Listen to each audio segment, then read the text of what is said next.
O nosso palestrante Hildebrando Campestrini, ele nasceu em Santa Catarina, começou no magistério em 1961, né? Ele pediu que fosse bastante resumido o seu currículo, mas é impossível a gente resumir tanto, né? Ele diplomou-se em Filosofia e Pedagogia do Seminário Maior Salesiano em 1962, licenciou-se em Letras com francês, licenciou-se em Filosofia Pura, especialista em língua portuguesa, foi professor na Universidade Federal do Mato Grosso do Sul e na Universidade Católica Dom Bosco, Campo Grande. Foi funcionário DAS por 20 anos do Tribunal de Justiça do Mato Grosso do Sul. É professor titular de Linguagem Jurídica na Escola Superior de Magistratura do Mato Grosso do Sul desde 1986. Ele foi coordenador geral da mesma escola de 1989 até o ano 2000 e foi revisor da Constituição do Mato Grosso do Sul. Ele é autor de, entre várias obras, mas destacam-se Como Redigir Ementas, pela editora Saraiva, e Como Redigir Petição Inicial, coautoria com Rui Celso Barbosa Florense, pela Saraiva também. Este é o nosso palestrante, Dr. Hildebrando Campestrini.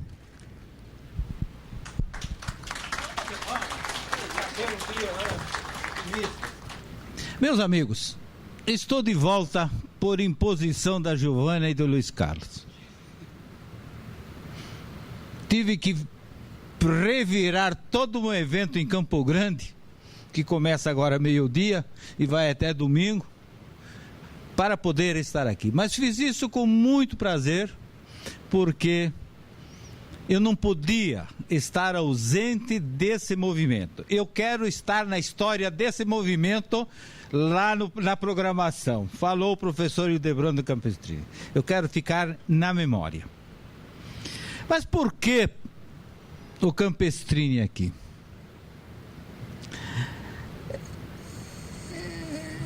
Eu tenho 71 anos e na minha vida muitas coisas aconteceram por acaso, ou melhor, conduzidas, diria, pelos fados, como falavam os gregos, pelo destino. Eu acabei em Mato Grosso na época, hoje Mato Grosso Sul, fiquei lá, entrei no magistério, comecei a lecionar em fevereiro de 61, estou completando 52 anos de magistério, no segundo ano primário, e passei para o ginásio, colegial, faculdade, até coordenar os cursos de pós-graduação na Escola Superior de Magistratura. E as coisas foram acontecendo por acaso. E na Escola Superior de Magistratura, eu tinha como alunos vários assessores do tribunal. E um dia, um grupo deles me procurou e disse: professor, escreve algumas orientações aí para a gente fazer ementa. Estamos atirando todos no escuro. E fiz lá uma apostila, que me deu trabalho, eu até não vou explicar porque foge a proposta da palestra. E caiu na mão do desembargador, o desembargador mandou para a Saraiva e a Saraiva abre uma exceção. A Saraiva nunca tinha publicado uma obra com menos de 80 páginas. Publicou aquela com 46. E como foi a primeira obra sobre o assunto, acabou se difundindo e isto me causou, vamos dizer assim, uma série de convites para dar cursos em tribunais. Eu contei até o número 30 e parei. Não sei quantos cursos eu dei já por tribunais do Brasil inteiro. Eu sei que são mais de 30. Não é? Desde Porto Alegre a Manaus. Portanto, eu diria, conheço com alguma profundidade o problema da jurisprudência. E tudo aquilo que a Giovana explicou, vocês devem viver.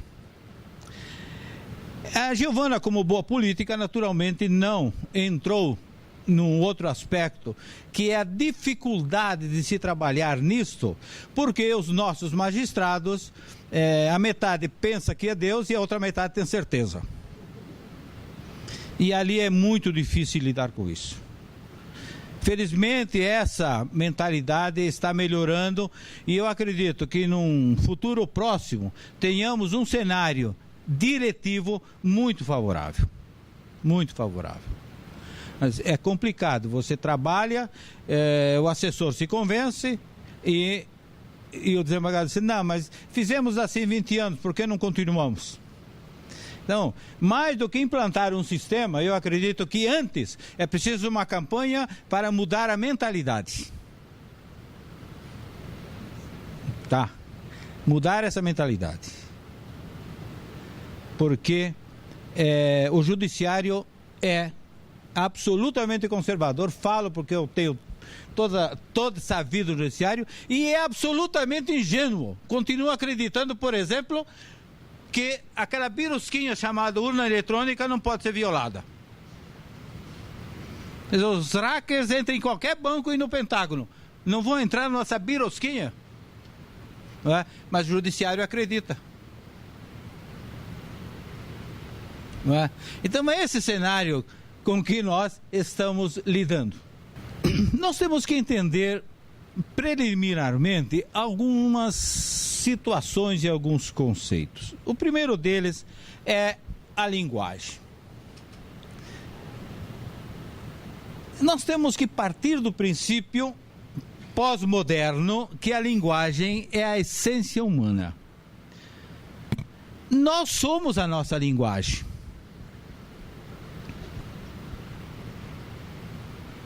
Naturalmente, quando você afirma isso, provoca uma série de discussões de base religiosa. Vamos esquecer a religião. Vamos olhar para o ser humano como um bicho do universo.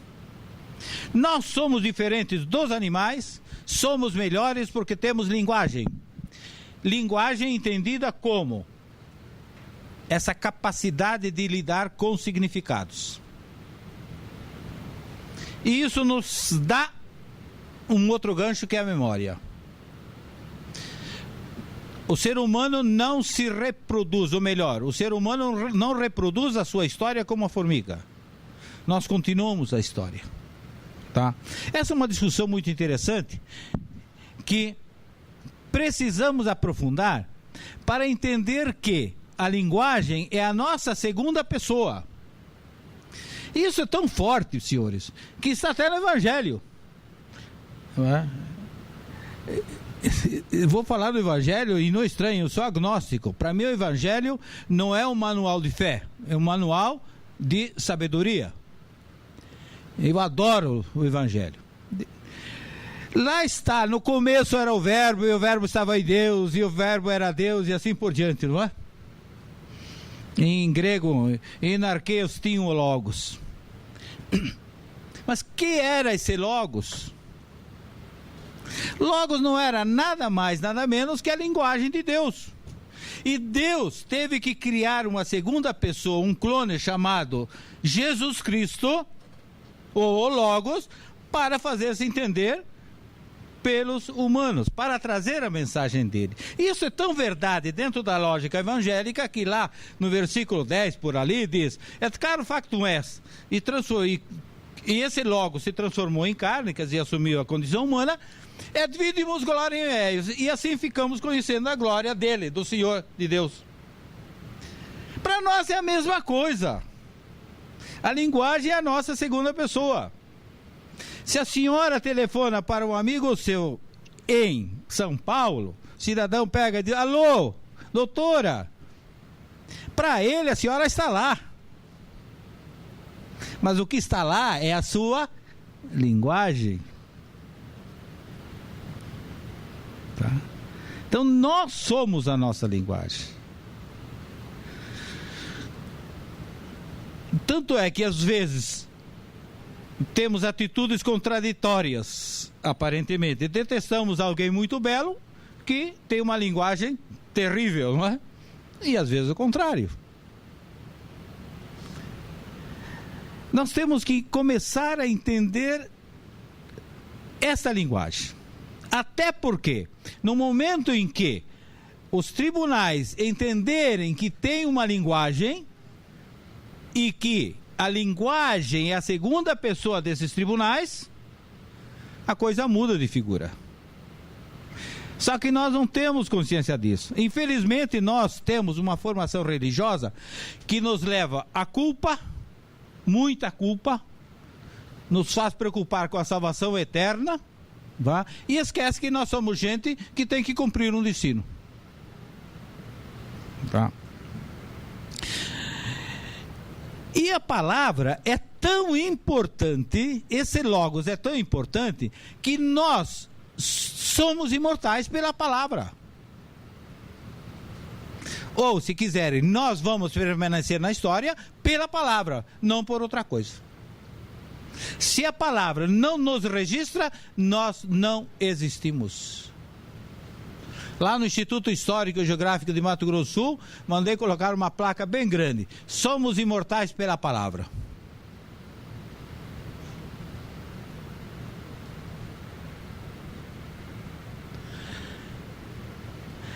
E aí vem a pergunta: como anda a linguagem hoje? Temos que fazer uma pergunta anterior. Qual é a filosofia que domina hoje? A filosofia hoje que domina é a chamada pós-modernidade, que é contra quase todos os paradigmas e não tem qualquer paradigma para colocar no lugar.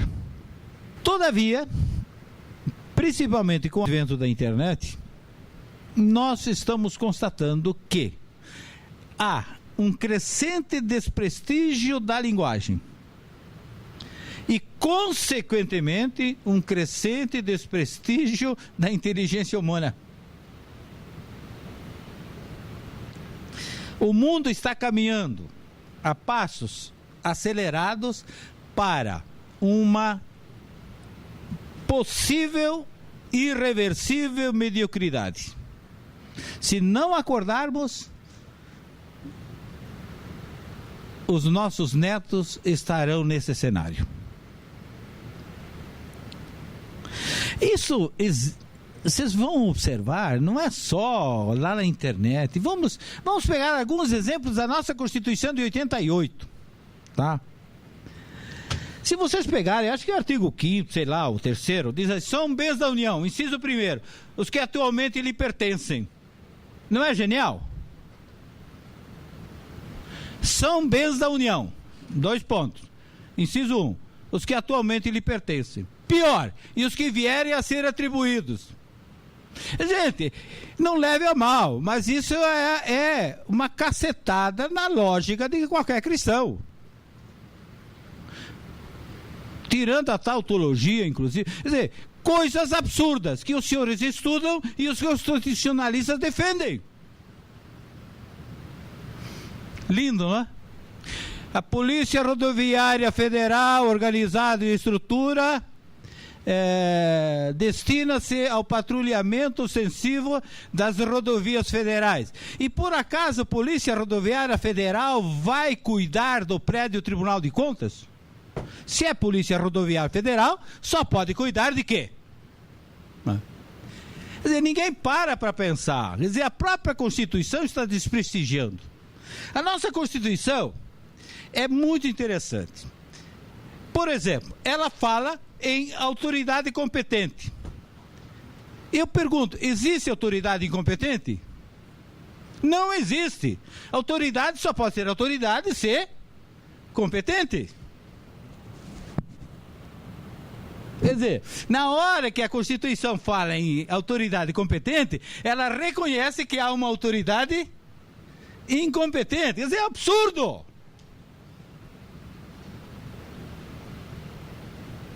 Não é?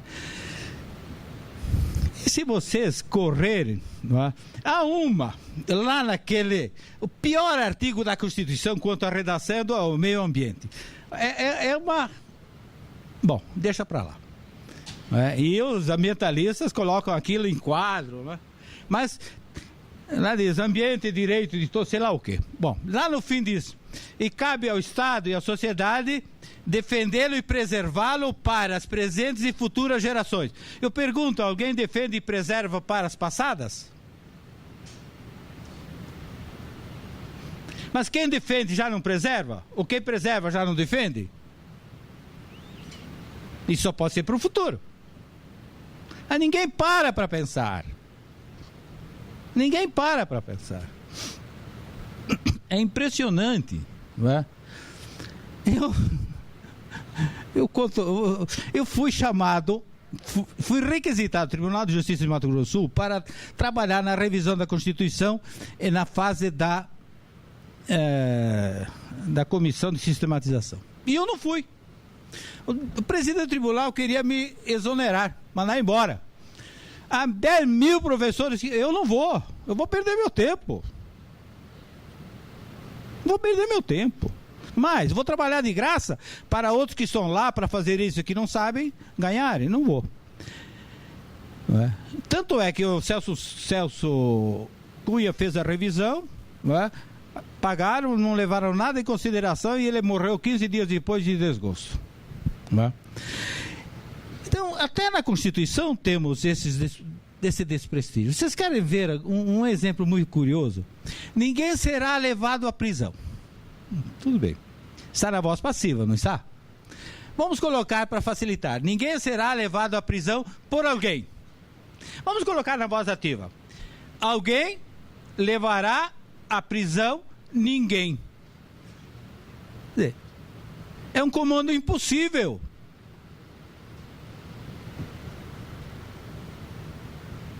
Não é? Quem nomeia interventor no Brasil? Alguém sabe? Você sabe. Presidente da República, governador do Estado, até o presidente do tribunal de vez em quando pode, não é? Mas no Brasil não. O Brasil é o decreto de intervenção. Diz lá, o decreto de intervenção que estipulará o prazo e nomeará o interventor. Quer dizer, é brincar com as coisas, é mostrar essa irresponsabilidade.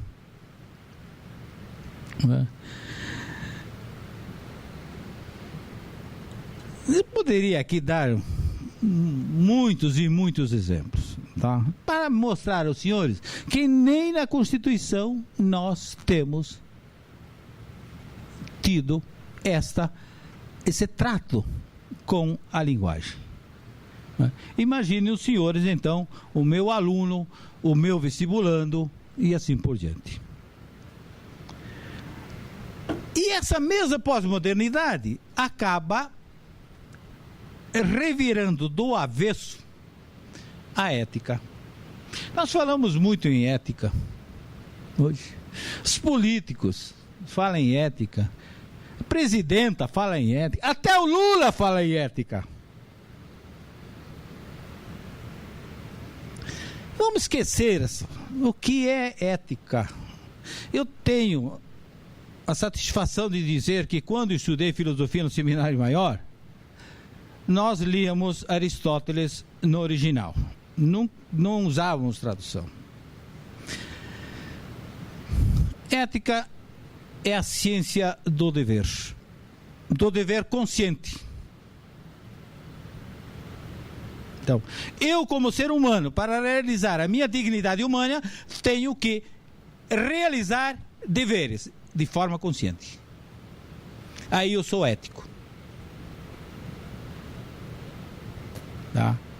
Então, eu não, como um político diz, eu vou respeitar porque... Não, eu tenho o dever de respeitar. Eu, servidor público, tenho o dever de... É obrigação que a natureza humana me impõe. Tá? Só que hoje, a ética foi substituída, vamos dizer assim, pela satisfação de realizar o destino humano, o que Aristóteles chama de eudaimonia, pelo prazer pessoal. Hoje o paradigma é, se me satisfaz, está bom, o resto que se dane. E aí temos essa competição maluca, deslavada, imoral, não é? E a desvalorização, a banalização, inclusive, da vida. E queiramos ou não, nós, vivendo nesse cenário, trazemos isto, consciente ou inconscientemente, para os tribunais.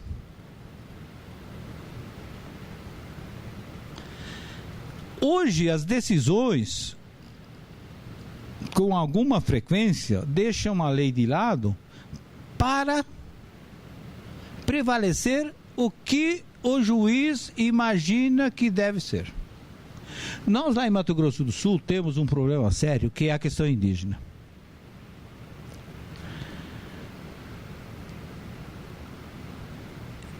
Eu sou perito até da Justiça Federal nessa questão. Mas nós temos casos assim. Está provada a anterioridade do branco, está provado que o índio nunca passou por lá, tudo bem. Aí chega o juiz, não, mas o índio precisa de terra, vamos dar para ele essa terra. Gente, só que essa terra tem dono, que investiu. Quer dizer, o juiz, uma canetada, expropria, joga o fazendeiro na rua, todos os empregados. Bom, o exemplo é Raposa, Terra do Sol. Né? Quer dizer, tudo virou relativo. E a lei existe para quê? E até o tribunal costumava dizer, a lei existe para ser burlada, não para ser cumprida. Então, nós vivemos esse cenário e temos que, naturalmente, trabalhar sempre que necessário para superar isto. E nós temos um outro componente agora, que é a internet. Como a pós-modernidade trouxe uma preguiça mental fantástica, maravilhosa, as novelas que o digam, que o programa do Ratinho diga, e assim por diante, nós somos proibidos de pensar. E a internet está aí para acentuar isso. Então, aparecem os tais de modelitos. Hoje ninguém funciona na área jurídica sem os modelitos. Isso é uma pouca vergonha, gente. Nós agora tivemos lá em Mato Grosso do Sul uma juíza, numa sentença, apreciou uma preliminar que ninguém tinha levantado, mas estava no modelito que ela estava usando.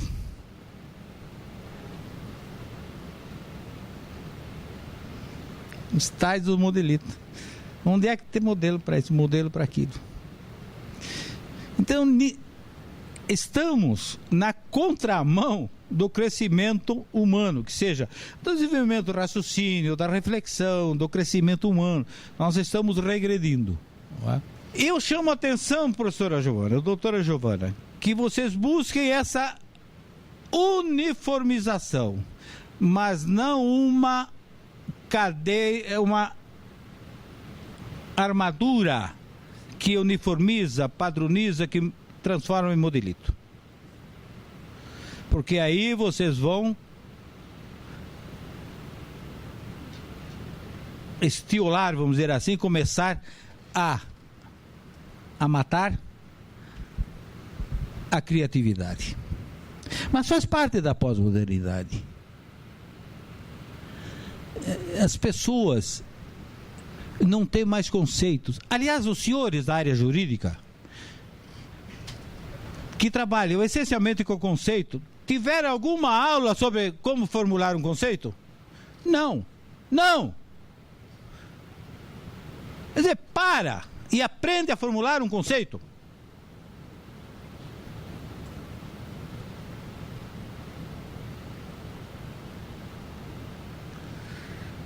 Na Constituição há um caso curioso. Diz lá, o advogado é indispensável de ação da justiça, não sei o que, etc. Está sendo inviolável, não é? Nos limites da lei. Ora, eu tenho um princípio, quiseram escrever dois, tudo bem. Nos limites, a lei pode limitar princípio? Não, é lógico. Não é? Mas está lá.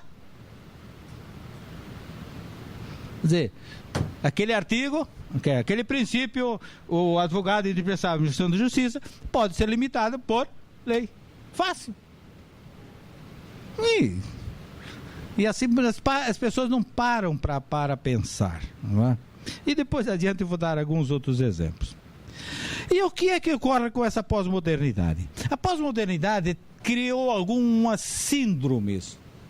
Uma delas é o resultado. Nós queremos tudo aqui e agora. Não temos paciência para filas, Pode ver que os bancos estão sendo multados, a briga no posto é pela demora, não é pelo médico.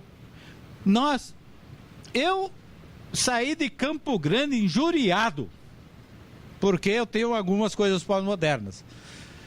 Na terça-feira de madrugada, houve um vendaval em Campo Grande que derrubou praticamente toda a rede elétrica.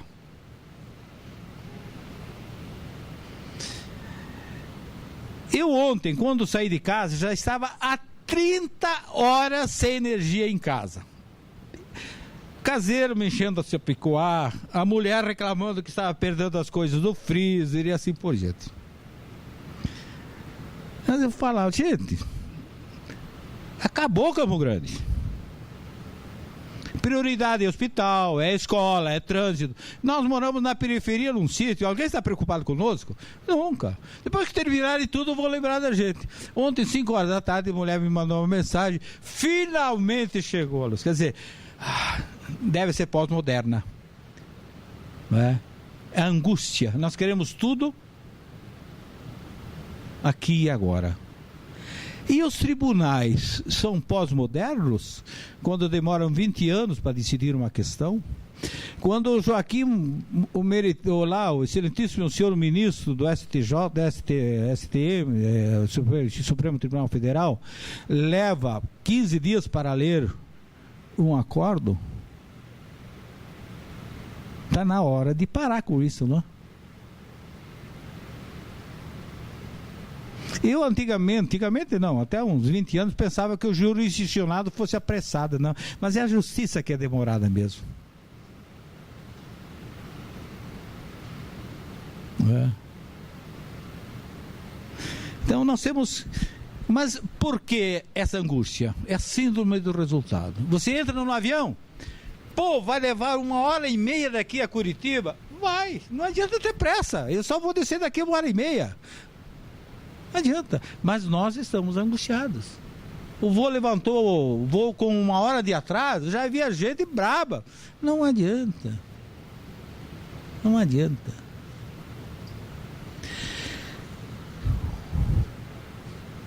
Uma outra síndrome é a da sedução. Quando a senhora doutora Giovana estava falando, alguém busca informação e não encontra, não é? No fundo, a senhora está fazendo o jogo do hotel que coloca uma portaria muito eficiente para conquistar o hóspede. Quer dizer, é o jogo da sedução. Hoje, os shoppings são uma cilada de sedução. O mundo funciona com sedução. Agora, você tem que descobrir qual é o meio que você tem na mão para seduzir. Não é? Então, por exemplo, no caso do inventário, do banco de dados, como a senhora falou, eu tenho que seduzir, tenho que atrair, tenho que fidelizar. Só que o poder público não tem essa mentalidade. A pós-modernidade já criou isso e faz horas. Comprei um carro dia 2 de outubro. Menos de uma semana depois, um telefonema de Brasília. O senhor poderia responder? O senhor foi bem atendido? Não sei. Aquela história toda, aquela enquete. Digo, olha, a venda foi 10, após venda uma droga. Pronto. Queria saber? Tá sabendo? Tá aí. A resposta é essa. Mas, aí vocês poderiam derivar. Nós criamos o mito do homem light, da eterna juventude, não é? Mas isso não interessa muito ao nosso assunto. Mas, primeira pergunta: o servidor público, ou mesmo o agente público, está preocupado com a eficiência da linguagem no exercício do seu cargo, da sua função? Não respondam, por favor. E o próprio órgão está?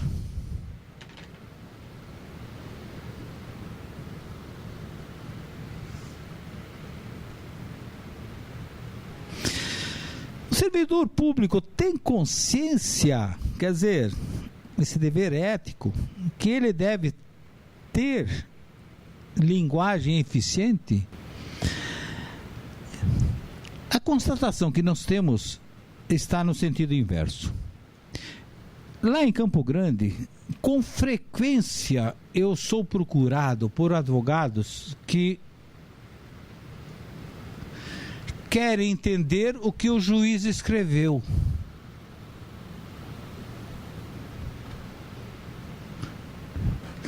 Tem lógica isso?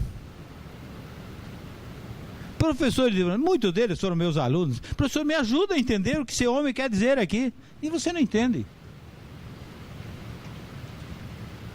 Esses dias eu tive um caso curiosíssimo. Houve uma decisão lá na comarca de Aquidauana, em que o juiz condenou lá um contrato de parceria pecuária, a parte a pagar a outra parte, escute bem, o preço correspondente a 500 vacas com peso médio de 10 arrobas. Tá? A parte chamada vencedora, na execução da sentença, pediu 5.000 arrobas de vaca. É a mesma coisa, doutor Giovanni? Possivelmente não, né? Bom, aí o advogado, o juiz, para o juiz era a mesma coisa. Aí o advogado foi ao juiz e disse, não é a mesma coisa, doutor. E o juiz, é a mesma coisa. Não é.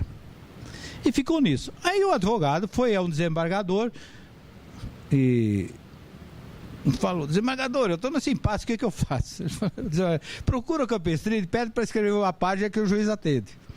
Esse desembargador foi presidente e foi meu aluno no ginásio. Um belíssimo desembargador.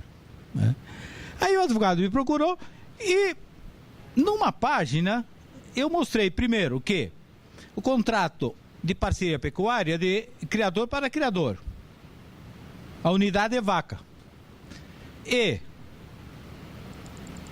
arroba é unidade entre produtor e frigorífico. Tá fácil a decisão, né? Aí eu escrevi uma paginazinha, né? E levou lá. Aí o juiz se convenceu. Não dá para entender essas coisas. Isso é brincar de justiça. Não é? Sem dizer o quanto se escreve. Numa peritagem que nós fizemos aí com a Justiça Federal, numa aldeia indígena, outro perito respondeu em 102 laudas. Eu respondi aos quesitos do juiz em 8 laudas. E a minha satisfação é que o juiz deu a decisão em cima a partir das 8 que eu escrevi. Não sei se ele leu as outras também, não é? Então, na medida em que nós nos tornamos superficiais, desprestigiamos a linguagem, nos obrigamos a escrever muito, como se o muito resolvesse alguma coisa.